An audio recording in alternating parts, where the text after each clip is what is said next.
Hello everyone, my name is Christian. Welcome back to my hobby blog. I'm very excited today because I just wrapped up probably my longest listening audiobook I've had. And this goes into some weird places, this book. And the book I'm talking about today is Imajica by Clive Barker. Again, I have the audiobook. I do not have a physical copy.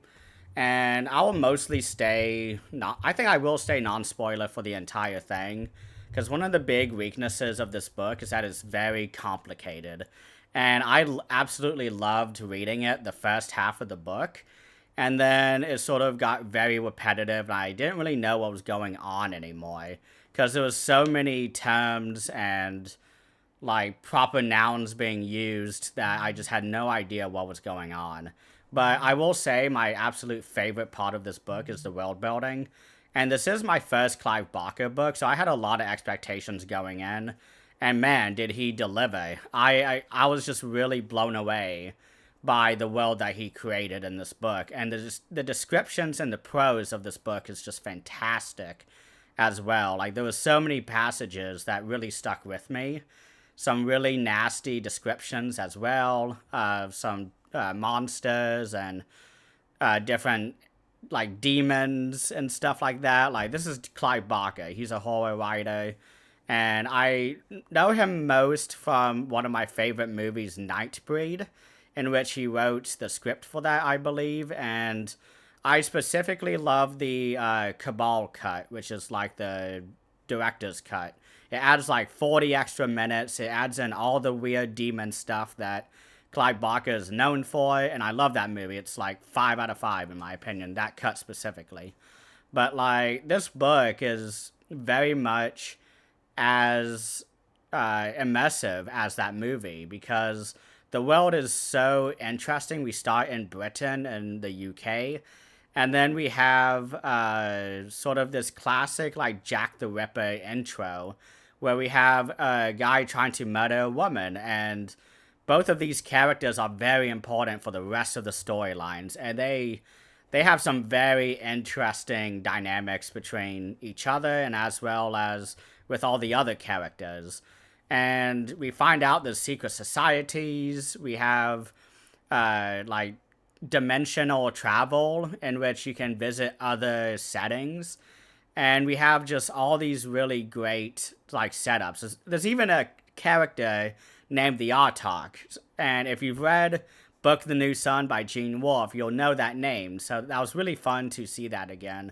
And I was very happy to sort of get that. Like, I'm just a big Gene Wolfe guy, you know, any sort of reference to that. I don't know if it was an intentional reference or not, but it was just so fun. And I really enjoyed the prose, as I said, because this book is so immersive. Clive Barker really gets under your skin with this book. And I could not get enough of it for the first half. And then the second half, I sort of could not understand what was going on anymore.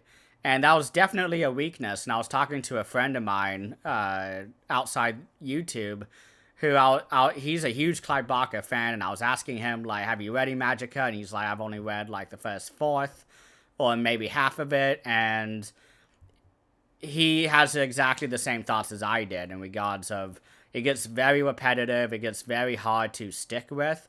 This was actually my Halloween month read, and I just finished it yesterday, or 2 nights ago, yeah.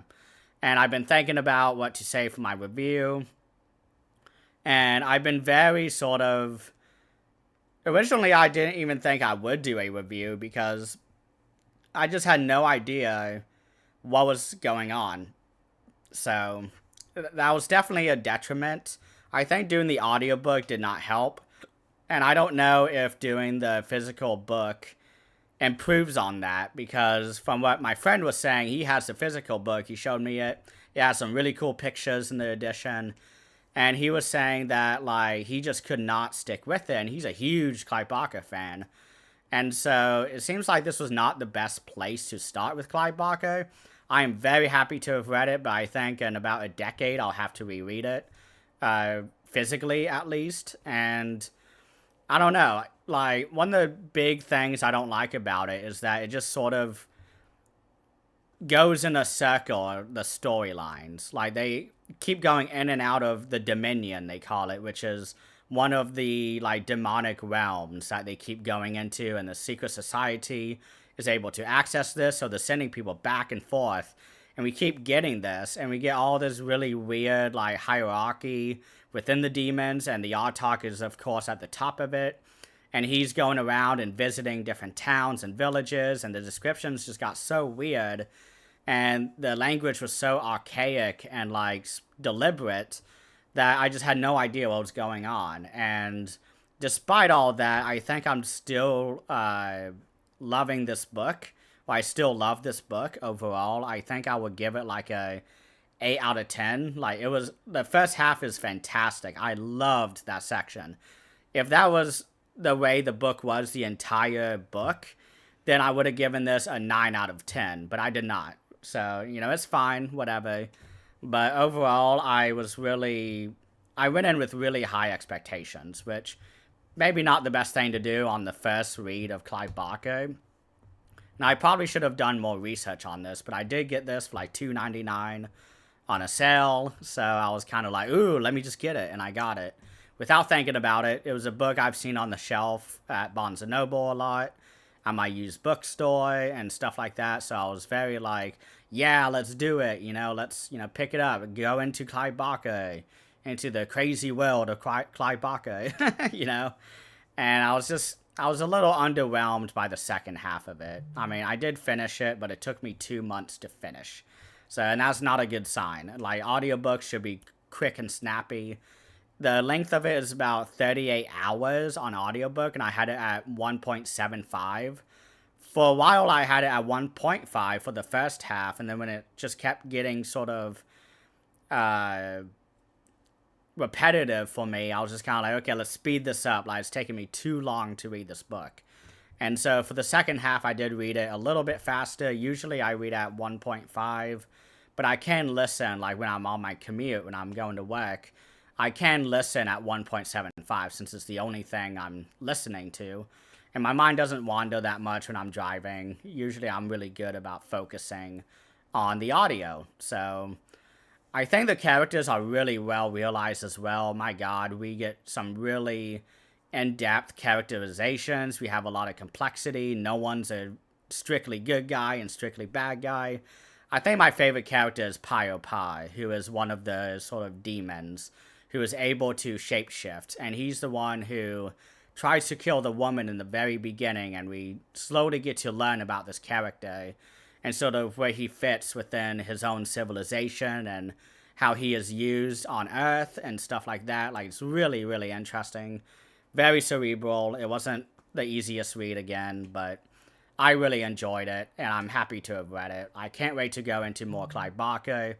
If any of you watching this love Clive Barker and can recommend me the next read for him, like, please let me know, because I really want to get into more of his books, and I would love to know, like, what's a good, like, sort of reading order. Like, maybe, I don't know, maybe I should just go chronologically through his works, but I've heard he's done a lot of books, so I don't want to do that too much. So I think that's about all I have to talk about with this book. It's really not much. I don't want to go in spoilers, of course, because I don't know really what happened.